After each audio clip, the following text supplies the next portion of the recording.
This is just a quick video to show why you shouldn't trust Plano with your money any longer. They've done a terrible job on these lids. So these are both 3700 series Plano boxes. The old one used a silicone O-ring. So this is a round silicone O-ring. That's important because whenever you pull these out, you want them to be stretchy and pliable and not tear. You want to pull these out every once in a while and hose off all the sand and grit that gets inside your tackle box. So it's really important that that be durable.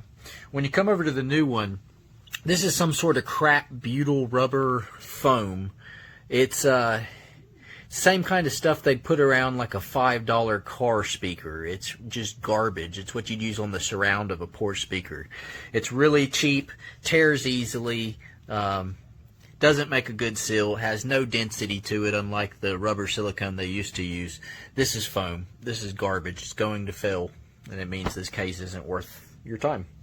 I bought this for $6, and even at that I hate it. These used to be about $10 or $12 from Walmart ever since inflation. They're hard to find in stock. This might be a holdover for them not able to get their materials.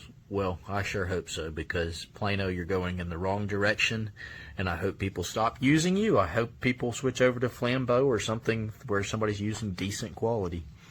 That's terrible, guys.